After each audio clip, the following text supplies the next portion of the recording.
I think so. Yeah, let's do it. All right. Yeah. Hello. Sorry. I'm just gonna be so fat. Like I'm like the most awkward insect. So. Me too. Let's just squirm and buzz. Birds together. But I guess my first question is, why is this important to you? Is your family from East Africa? Is it coming from a personal place? Yeah, it's coming from a really personal place. And so it's important to me because I couldn't see myself reflected in this Ugandan Asian paradigm that has been existing for the last 30 years. And that paradigm was to do with like male perspectives, male stories, kind of pandering to kind of Tory policies as well, and also like largely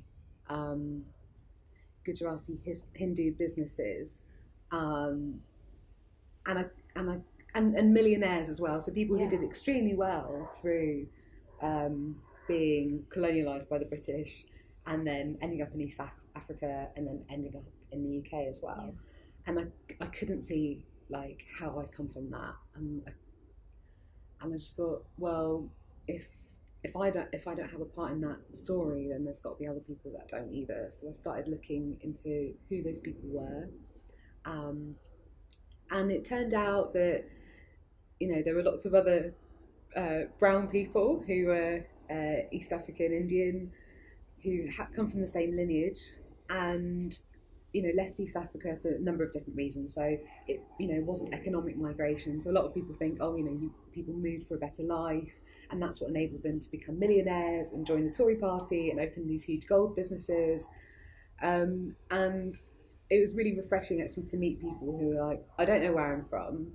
I have no idea like where my family are from, what they've left behind. I don't know my own legacy. I don't fit into this like Bangladeshi community, or Pakistani community, or Indian community that regularly go back home. Yeah. And to people who weren't like deeply rooted and connected, or like with their culture, with their respective roots. And then also like hearing more stories from Muslim or Pakistani women that also weren't reflected in this paradigm, because the dominant stories were about like rich Hindu businessmen, and then I was like, well, what about their wives? What do they do? What are their children doing? Like, so for me, that was why I wanted to look into it, and also for myself, I didn't really have much of this like evidence of Uganda apart from language. So my family speak 7-8 different languages. So my first language isn't English. I have 7 first languages that I don't know, so I'm forced to speak English and make of that language what I can to communicate what I want. And within my own creative projects, it's very difficult to find a way to access the personal when you're speaking a language that's that 8th removed from the ones that you feel closest to you. So it's a bit of a long-winded answer. Yeah, but it like explains the motivation on this, and like that kind of impulse to like extend that feeling that you feel within yourself, like I've got to document this. This is like important. I've got to like hold this close to my chest, and like to extend that outside yourself. That's like a really generous act, I guess, because like, yeah, you're right. Like, fucking hell, all the histories we have are male. Like, the history I have is male, and like it's never gone beyond me, or like my family, and like that kind of like family WhatsApp group, like the Sangarachka family WhatsApp group, and to kind of pool it almost is important. I guess as well I got some questions about I'm really interested when you said that you felt yourself holding back when you were interviewing other people. Like, what did you feel like you wanted to say? Like, how did you want to chip in? Was it kind of like... They were like, because I had to really heavily edit and curate what other people were saying in a way, or like who I was interviewing. I didn't want to give so much of my own history that I kind of overwrite theirs or even influence what they tell me. So I left it really open to what people wanted to tell me.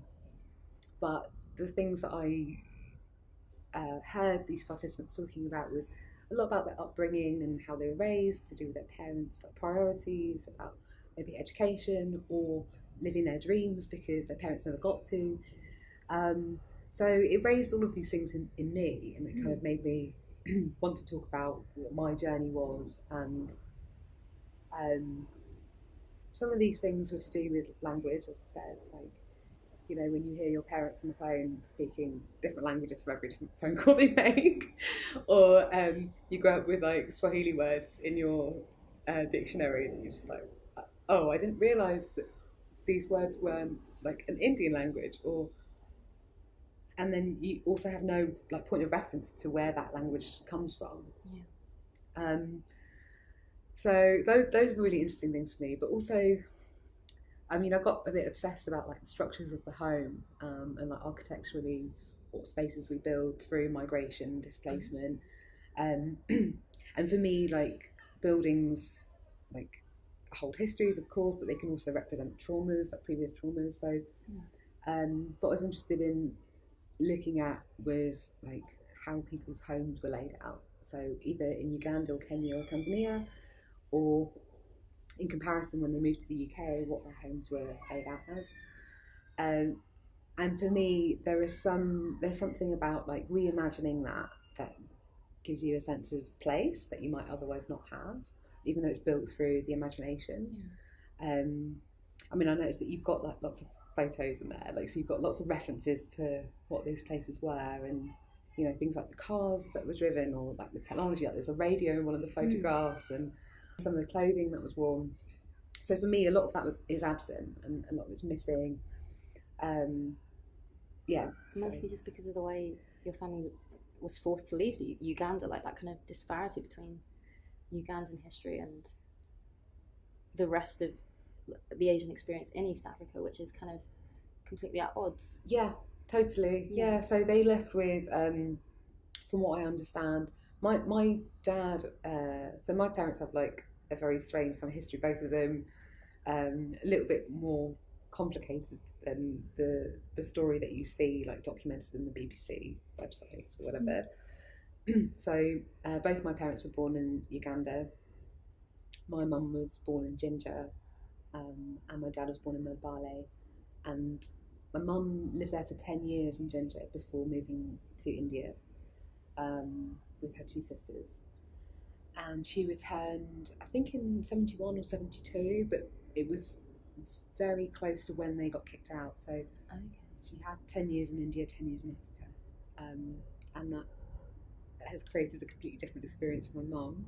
Whereas my dad is like, I think, a very typical like British East African Indian man in like many respects. Like he has like very little connection to India other than the fact that he's a tabla player. So he like holds on to that as being his Indian identity. And for me as well, like music has been predominantly, music and cinema have been like predominantly like the markers of that Indian identity for me. But in terms of when they left, they came with one suitcase, not much more than £3 in their pockets. So, and from what my dad has told me, like a few of his classmates got murdered when from school, and also like my dada died in Uganda, I think a few years before the Exodus, but no one knows where his grave is. So that's also another kind of like, you know, takes away from any history that you might have, like a site, a location of rest in that narrative. So that's, for me, that's quite a like depressing sad story. But then I also know that it's not the only one in that narrative. There's like, I don't know, 3 million or something other stories to be told. And like it bears from like kind of repeating that, like I always forget how like fragile human experience kind of can be, and like the way history, like why that's important and why archive is important. And like, I feel like I can get quite flippant with it, like the archive, whatever, like, who cares? But it is important, isn't it? It's important to remember. And there's a special thing that remembering and having that remembrance is a special thing that does. And it kind of grounds you almost, like makes you feel secure, like when you're like where your feet are, like that kind of like, okay, I'm here and it's because of all of this. And it kind of, it is an important thing to have, and you kind of almost only realize that when you lose it, or when you don't have it and you feel severed from that, like that, it kind of places like an enormous weight on it almost. Oh god.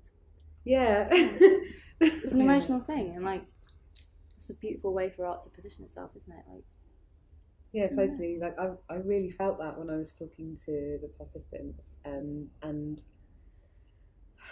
I mean, for many of them, probably all of them, there's this sense of having been severed from something, or like been disconnected from something, and not knowing necessarily what that is, especially in like the third generation interviewees, you know. So like, and there's like this sense of East Africanness that exists within their culture, and they're like, I don't know where that's come from, I don't know why I have that. And it's a really spooky thing to feel that your lineage or that your family history goes through a place and has had a huge impact in that and has impacted you, but you don't really understand it.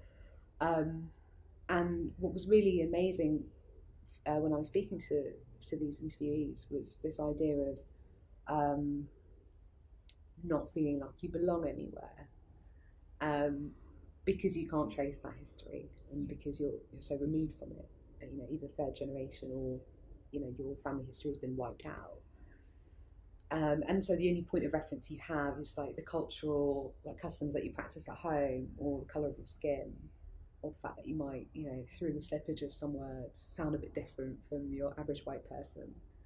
So those are the things that I was really like, they actually made me feel at home when I was speaking to these participants. I felt like, oh, I found my pack now. Yeah, a certain kind of like not quite placeable affinity, and I find that quite interesting because I've got like aunts and stuff like married into the family that are from actual Gujarat, and it's like, you're so weird.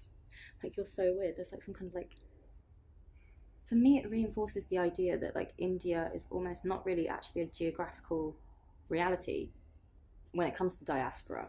Like, it's almost entirely lived in the imagination, in things like music, food, Bollywood, as like a kind of weird imagined like Bollywood. I like want to get to this because like this is like wild. Like the way Bollywood positions itself is quite interesting to me because I don't know, it's like this kind of like weird nationalist identity. Like, who speaks Hindi in India? Like, everyone speaks their regional language, like unless you're in Mumbai, clearly, or like Delhi or something, I don't know. But like that kind of weird position where like a country can be like a kind of it can be something purely lived through the imagination, through these things that are like so ethereal and constructed. And I feel like it feels more present in East African Indians or Asians, or from that kind of particular part of the diaspora, because it is a like another step further away. Does that make sense? Yeah, totally.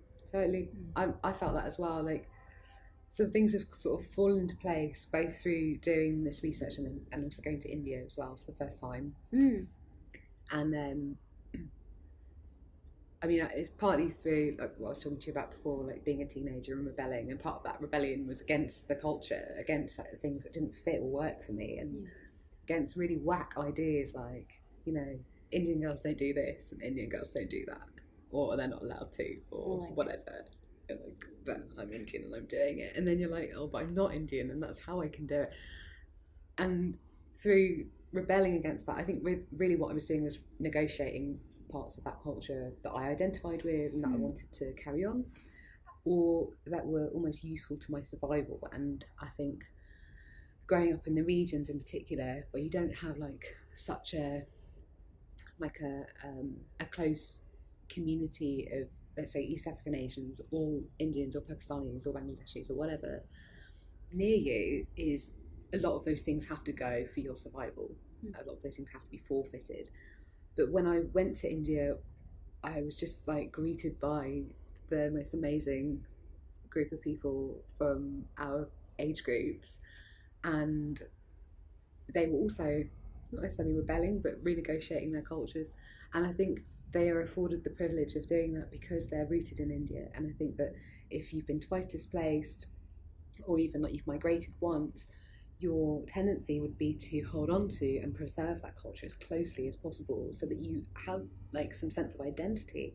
And for anyone that challenges your sense of identity, it can cause like this real like fuckery in your mind, like, oh, but wait, that's real. That's like, why are you questioning my reality?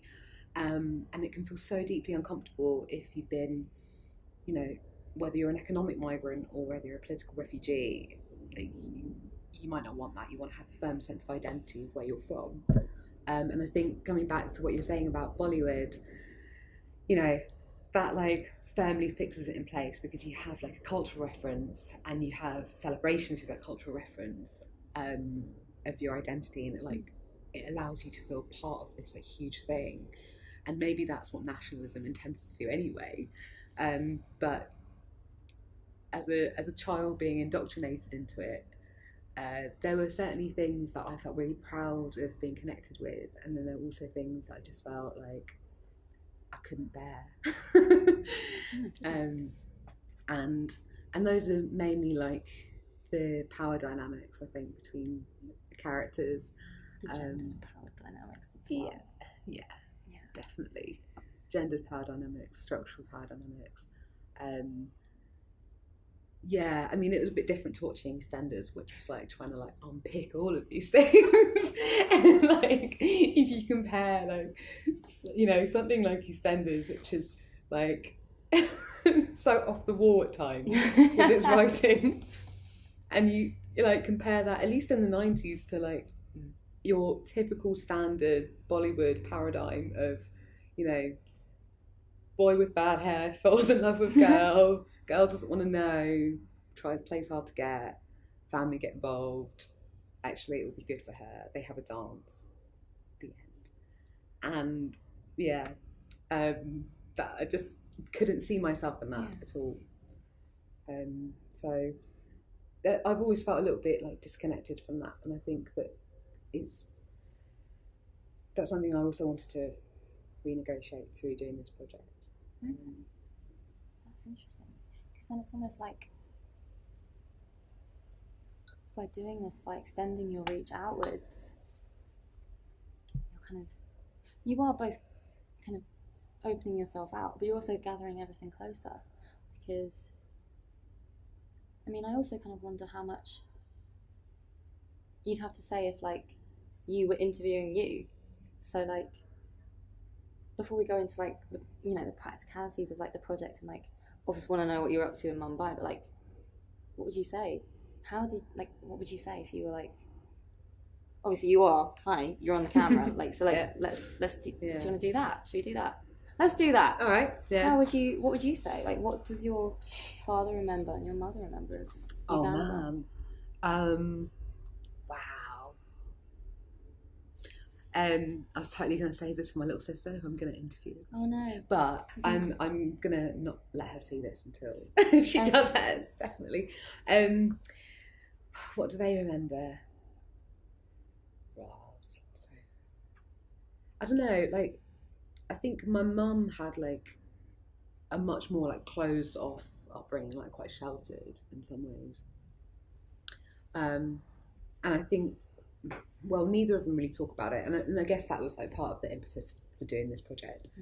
But my dad has like some really fond memories of it.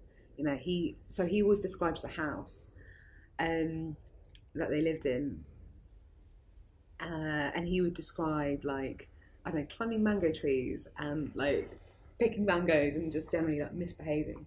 But he'd also describe things like the mountains, like, you know, the general geography of it, and describing the rain, that you could see the rain approaching from over the mountains.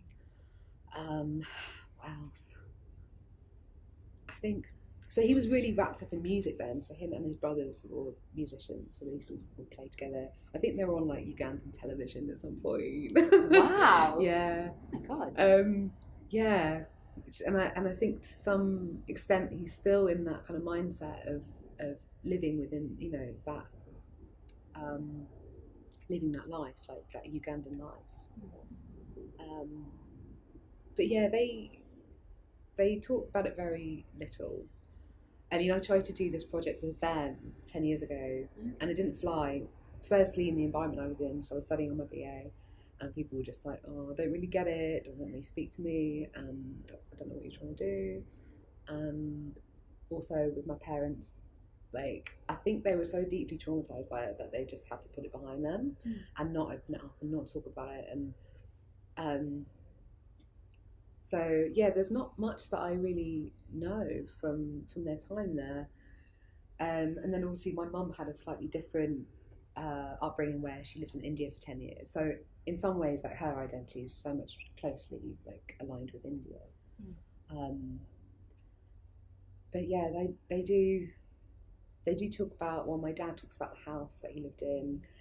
He also talks about like the maids that they had. So they had, I think, 2 African Ugandan maids living in there, living and working from the home.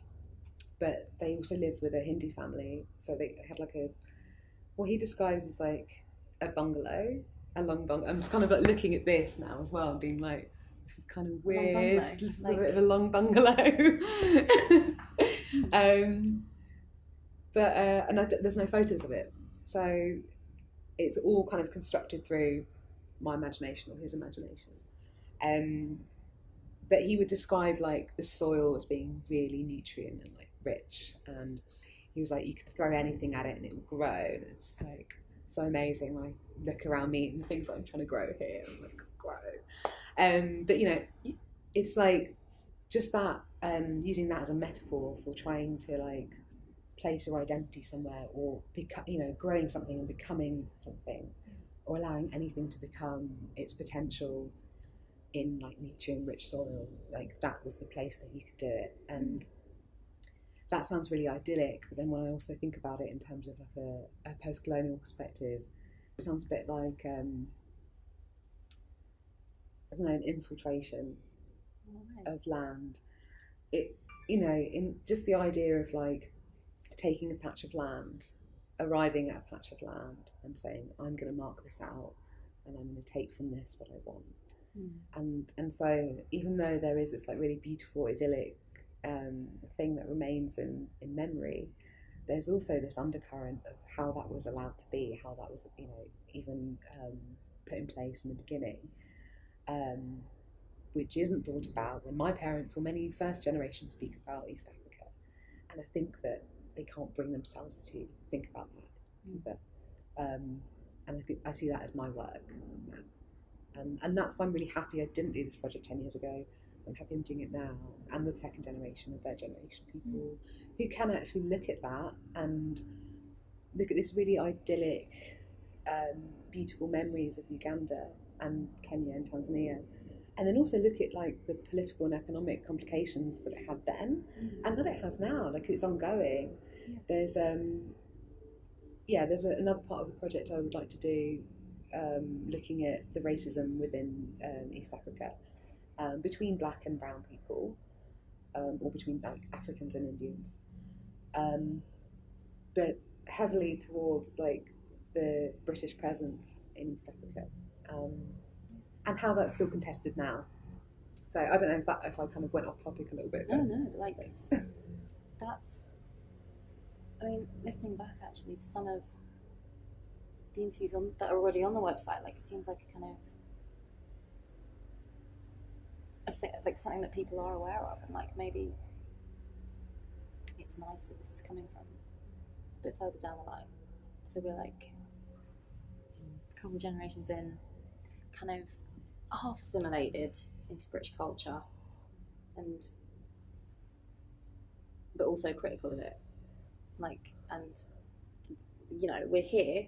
We kind of got that perspective, like we're here because they were there, that whole Stuart Hall thing. Like, we kind of got a lot of distance from this all. I feel like it's a nice kind of like topological kind of flat lay, almost kind of like almost the way that like Asians can be used as like a model minority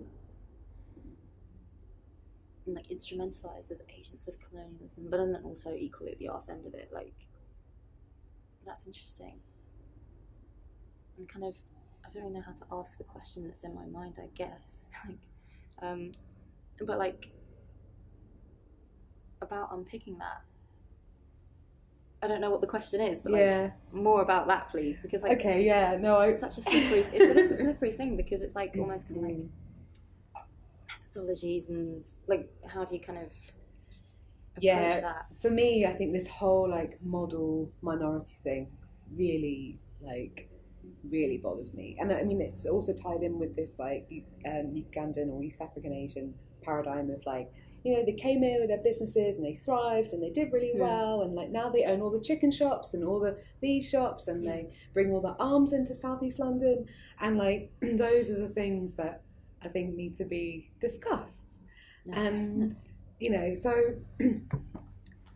this model minority thing is like really is poisonous, not only for like South Asian people or descendants, but for other racial categories that are completely parred by this, because they're like, oh well, you know, we obviously don't work as hard as the Asians, we don't do in school as good as the Asians, we don't like, and it's really damning to actually everyone. And I read something by, what's her name, Yasmin Ali Brown, 8 years ago. She wrote this article on how, you know, that East Africans like settled in the UK, and you know they did really well with businesses, but like they, you know, creatively they did like fuck all basically, because they're not willing to give money to the arts or send their children in to study art. Or there's a really horrible, damning article, which I think has a lot of truth in it. But 10 years later or 8 years later, just like looking around me, I'm interviewing these people and I'm like, wow, like you are doing stuff, you're doing bits, and no one's documenting it, no one's giving you the platform for it or listening to what you have to say. And that comes from partly within our own like racial categories or within our own communities, that maybe people around us don't, you know, it's not the first priority to like go into the arts and experiment and take risks. But also I think that there is this perception that South Asians are better at doing like accountancy, business, pharmacology, law, and so whilst it's damning of anyone not in that racial category, it's very damning of people inside the racial category, like equally. And yeah, I feel like this is the right time to like be able to source people out to talk about that and like overturn what they're doing as well.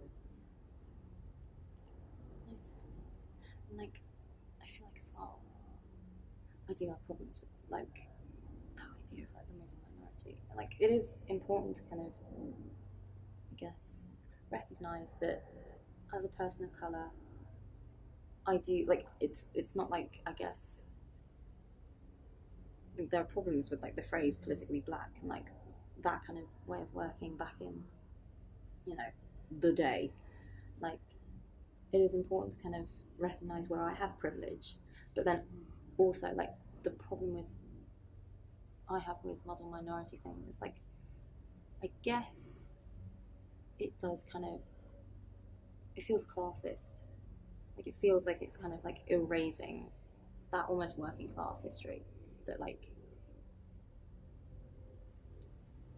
a lot of people came to this country, from East Africa with like £3 in their pocket, like fled with nothing, now came here, obviously like it feels almost like it misunderstands the way immigrant mentality works and like the way immigrant communities work and the way social mobility within immigrant communities work.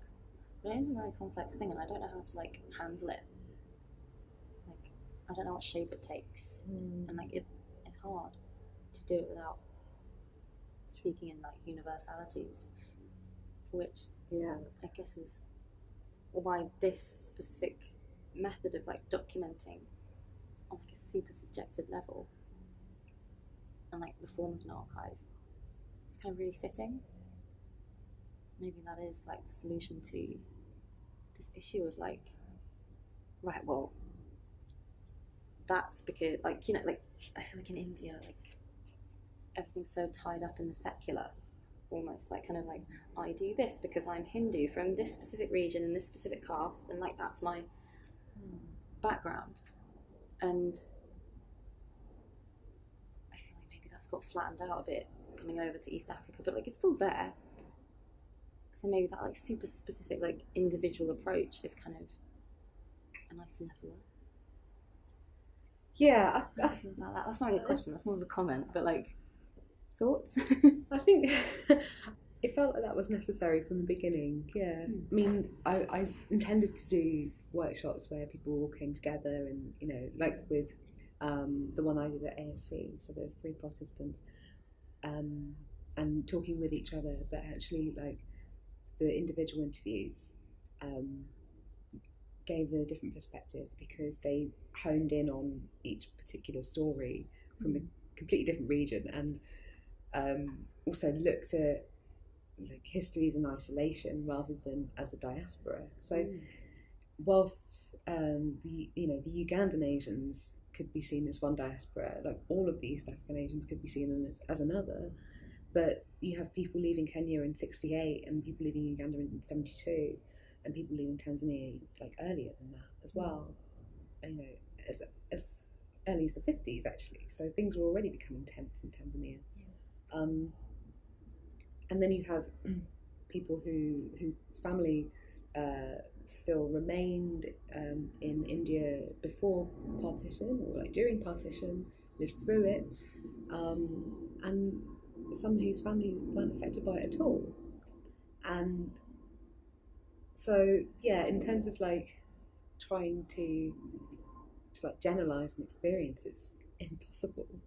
And I think that was the ideal situation for newspapers, for BBC archives or whatever, to just go, yes, these are the Ugandan Asians and this is what they did, and the end.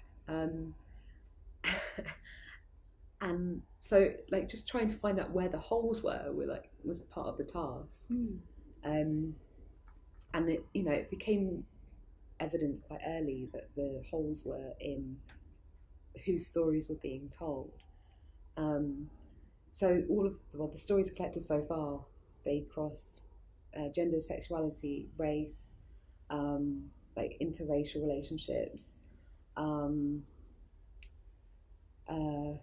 caste a bit more actually, and then class, both in India, in Uganda, and in the UK as well, through generations.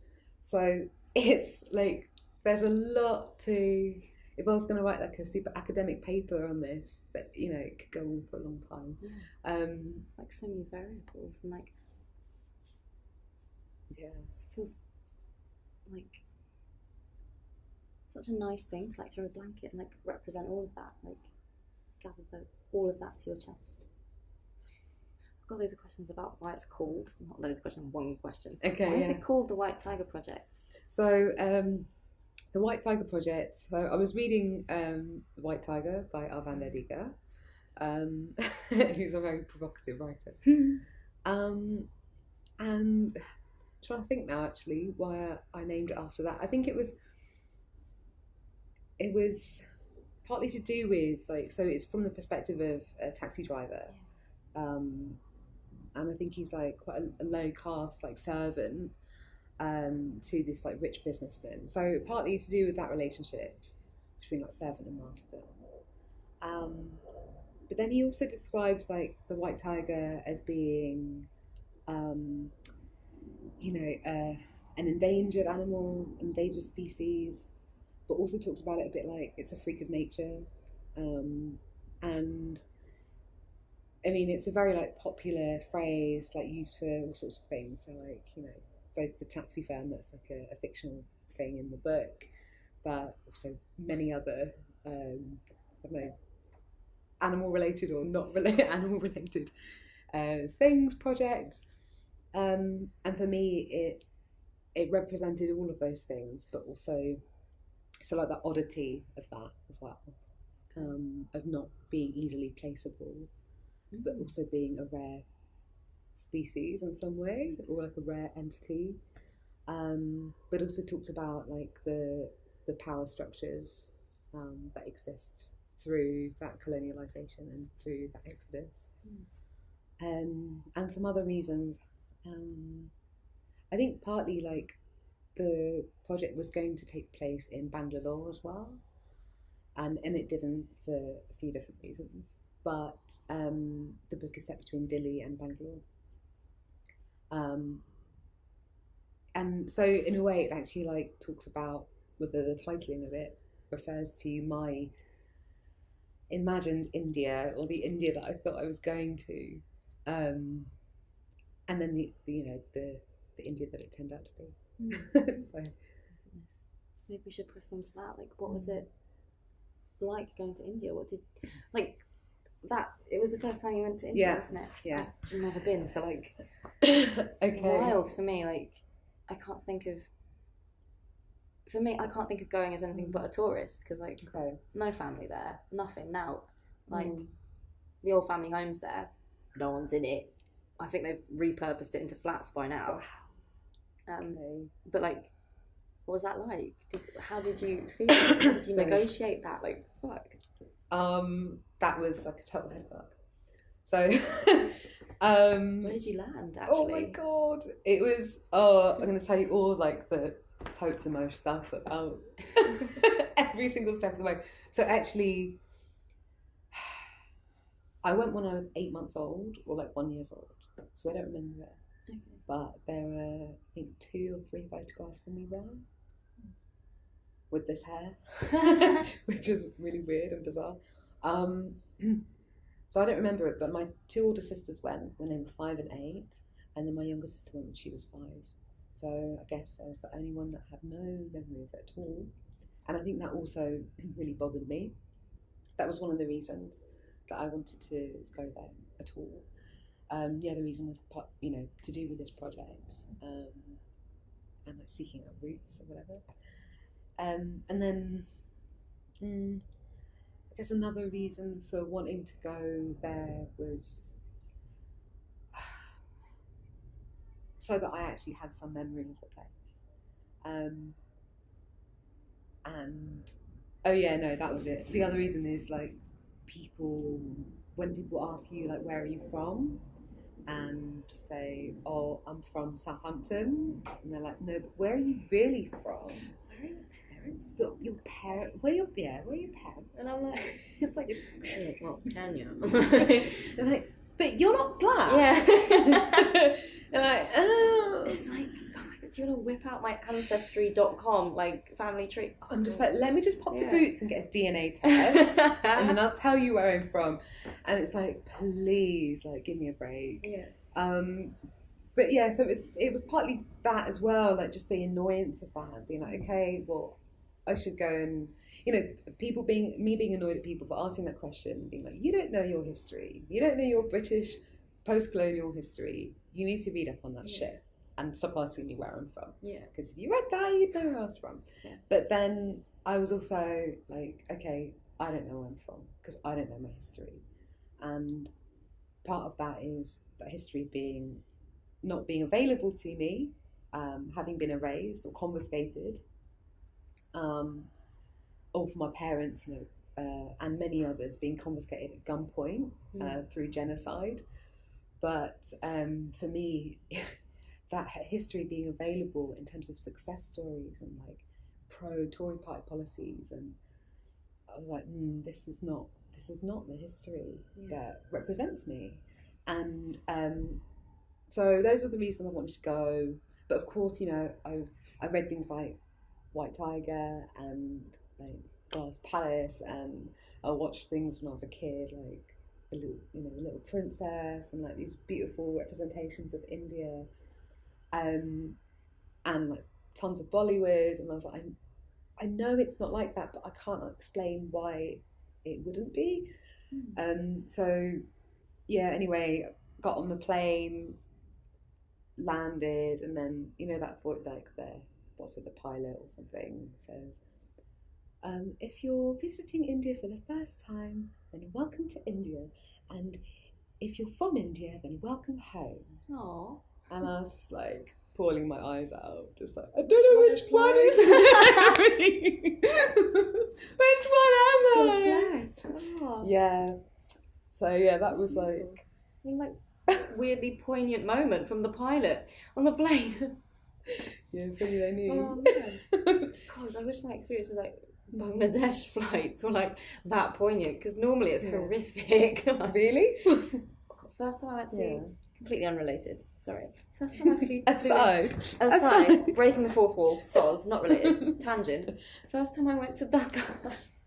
Flight to Dubai was fine, very civilised. Flight from Dubai to Dhaka, fucking feral. Like I went to the toilet, I swear to God, this is true. I went to the toilet, I was like 12 years old, went to the toilet, pulled down the little toilet roll, and a little scrunched up toilet roll that had been shoved at the back, covered in poo. No! Actual poo fell out at me.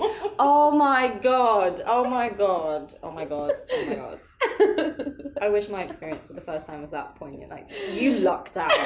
Okay? Just say it. I know, it sounds good in like a movie, doesn't it? Yeah. Definitely. It's good. It's a cinematic moment. Totally at odds with my experience in Bangladesh. That's amazing. That's, wow. To be honest, it sums up Dhaka pretty well though. Just shit everywhere, really. See, people always said this to me about India, like ever since I was at school, and actually, like, apart from my mother and apart from my family who've been like a couple of times, like people who like visited India tended to be my white middle class friends who went travelling for a year, or like, Gap year. Gap year, darling. Yeah. Oh my God. And I was like, oh, my gap year, I won't even go into what I spent doing, but it wasn't glamorous at all. It was similar to your flight to Dhaka, actually, but in a hospital. So I was just like, okay, I have no idea what you're talking about, but that people would always say to me, oh yeah, there's shit everywhere, it smells bad, like and also people coming back were like, they couldn't deal with the poverty there.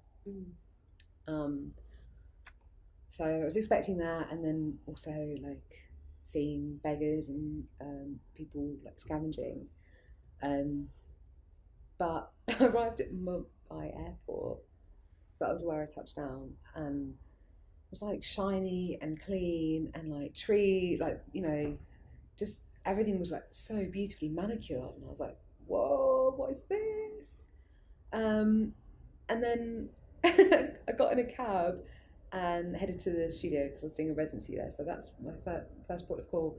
And on the way, got stuck in traffic, and people were just like, street beggars were like coming up to the windows and like, can I have some money, please, please, Didi, and I was just like, wow, like this is really too hard. And I think I was like so emotional. I think I was like crying on the way there, and the cab driver as well. So this was. Whoa, I could just tell you so many stories. Oh my God, so many. The cab driver was like, is it your first time here? I was like, yeah, I must look like a tourist. And I was just telling him like where my dad's from, where my mum's from, like all this like personal shit.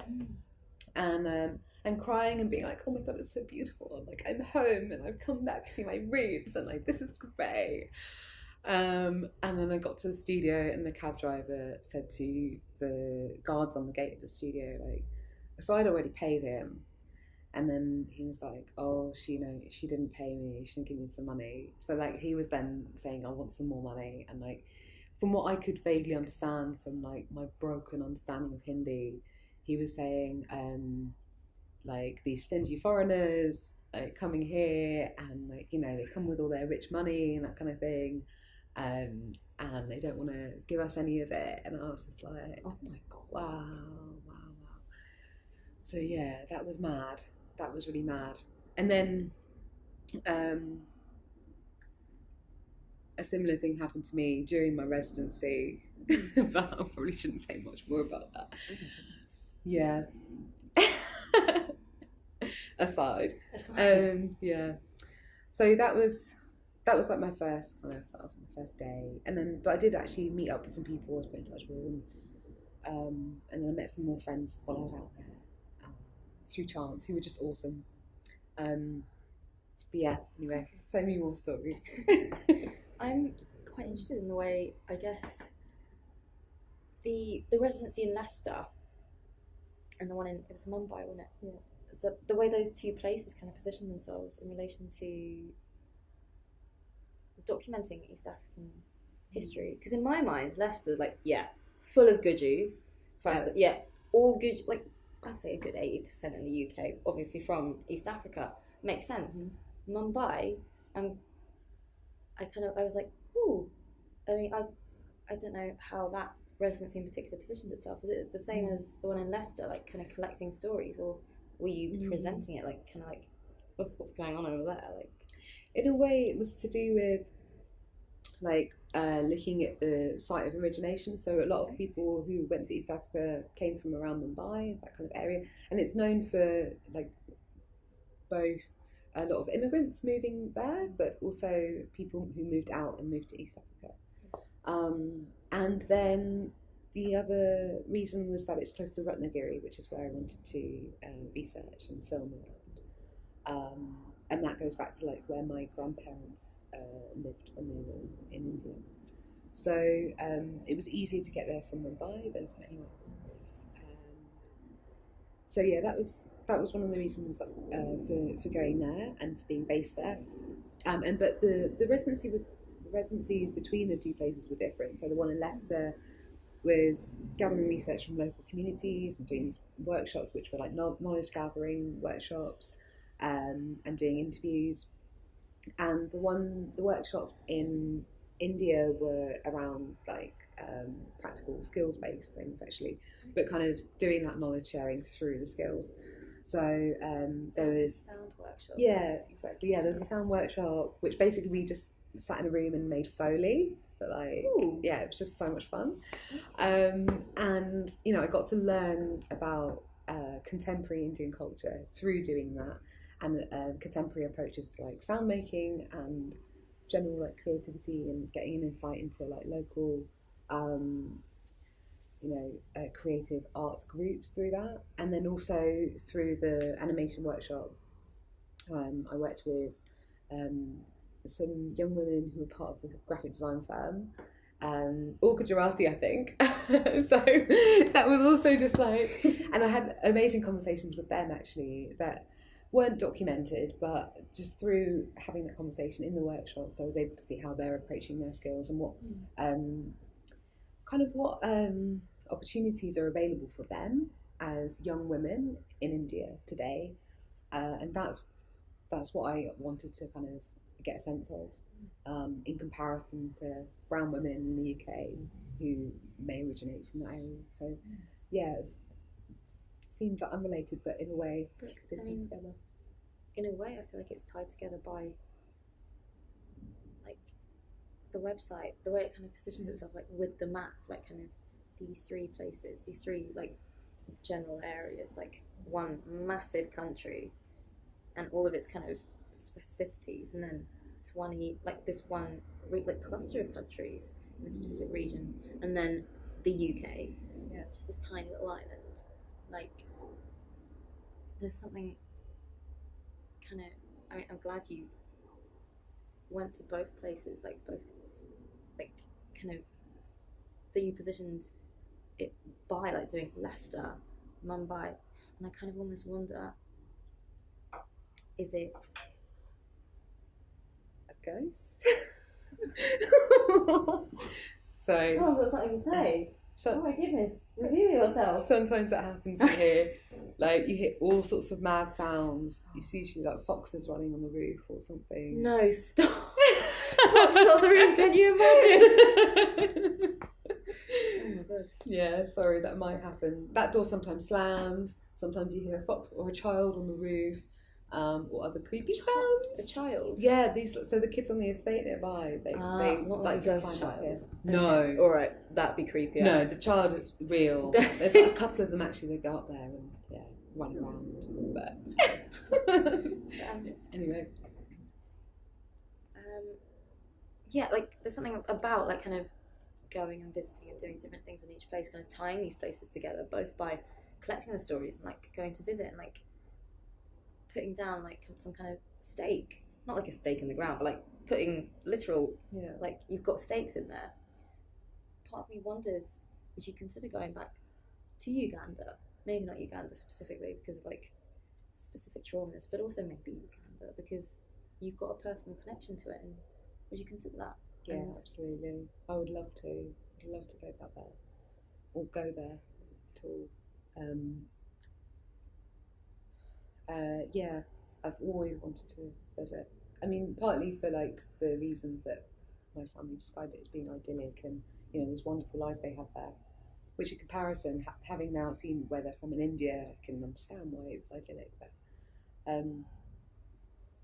But I think there are a couple of things that complicate it. Firstly, being British, being brown, and being from East African Asian heritage as well, and also being gay and going to Uganda now. So, I mean, that was another reason I wanted to do this project, because when interviewing the first generation, even like the youngest of the first generation who left Uganda, there's still a bit of resentment there. And a resentment that actually has a very dangerous, racist output or effect, I think, to the point that it would, the history of the massacres and the exodus there, and the ethnic cleansing towards the Asians in Uganda has this really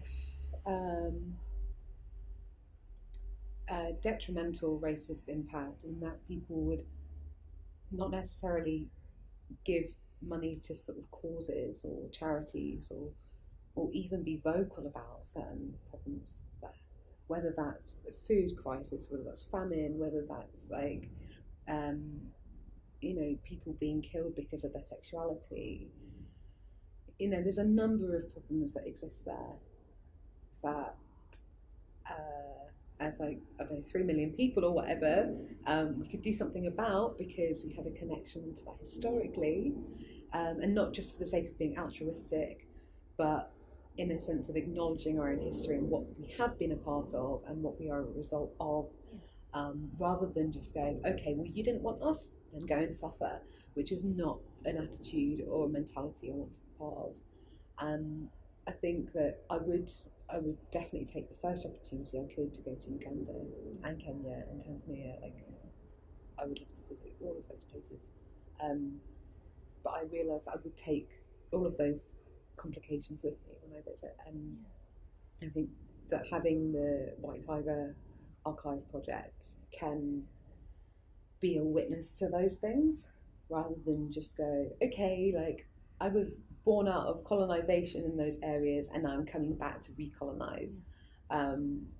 It's always going to be there, so I may as well document what that process is like, and acknowledge it, and not in the sense of like doing a gap year and going and like, helping out in a school or an orphanage for a month and then leaving. It would be one of the things I want to do is to take the White Tiger Project to Uganda specifically, but also Kenya and Tanzania, and interview Ugandan Africans who also fled around those periods that I'm looking at, like 68, 72, who also fled those countries and maybe fled west or south, or fled to other countries. So those are also the stories that we don't hear about when we're looking at this model minority, and we're only looking at rich Ugandan Asians, and we're only looking at like this, Tory success story as well.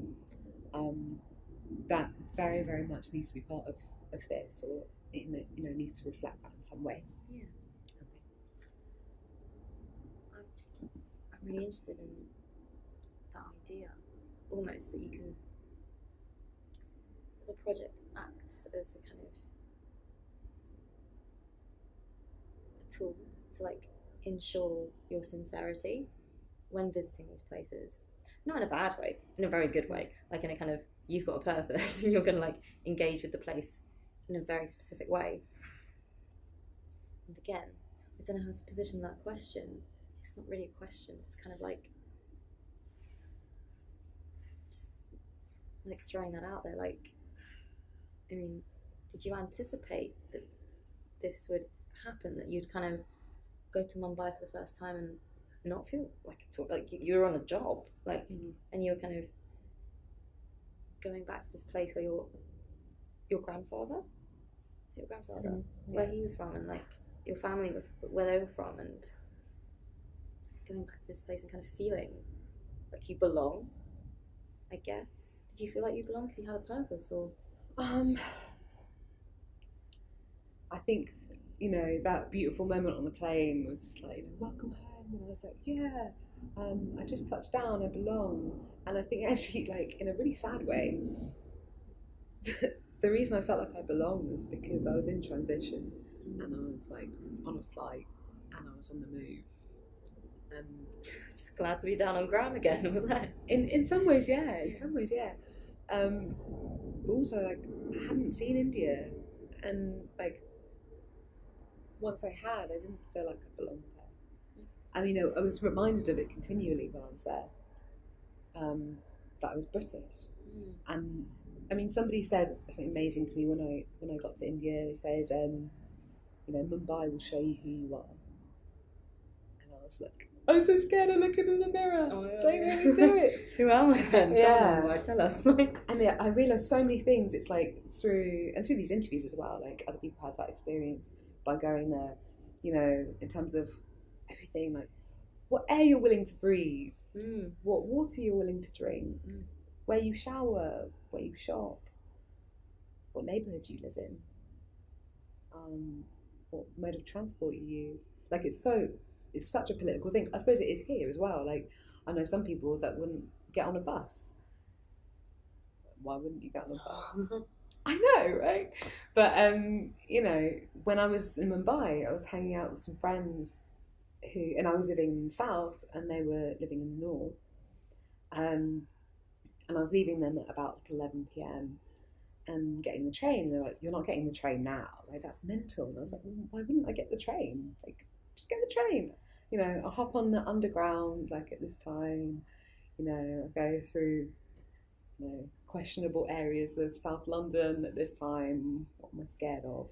They're like, "No, you're getting an Uber." And I was like, "Oh my God, Uber works here?" And so, like, all of these things were showing me who I was, because, you know, Mumbai is so testing. It, you know, one day you could be like, you know, you don't know where to get water, you don't know what you can eat, or you're running to find a bathroom somewhere. And another day you could be like entertained at some posh hotel and getting chauffeured around, you know. And again, going back to the White Tiger title and borrowing it from Arvind Adiga, you could either be, you know, Pinky Madam, who's like the you know, the expat who's being like chauffeured around, or you could be the White Tiger driver who's having to chauffeur everyone around. And that was very much my experience. Like, the minute my girlfriend got there, who's white and blonde, blue-eyed, everyone was like, "Oh my God, can I touch you?" Like, that. Yeah. They're more like, "Can I kiss your feet?" Really? It was literally like, I mean, so the whole time I'd been there, people were like, oh, she's British, oh, you know, "Oh, hello, madam." And then the minute Charlotte got there, they were like, "Oh my God, you're a piece of shit. We're going to talk to this girl now." And it was like so uncomfortable for her to see. I mean, she can see that already in this country, how people treat us very differently. But it was elevated there. And this is what I mean about Mumbai, or just maybe India, but definitely Mumbai, showing you who you are, by showing you what people think of you when they look at you. And that was like really alarming, to go from having what I consider to be quite low privilege in this country, not the lowest, but quite low in terms of privilege, to being extremely privileged in terms of what water I can drink, my mode of transport, you know, what areas I can frequent, to then going right back down again to the lowest, within a country of people who look like me, who you know, in a country I feel like I should be the most accepted in, and then experiencing what we would call like intersectional racism, but that is just like a kind of racism I don't have a term for yet. Yeah. Yeah. Hard to place your finger on that almost, because it's like such a specific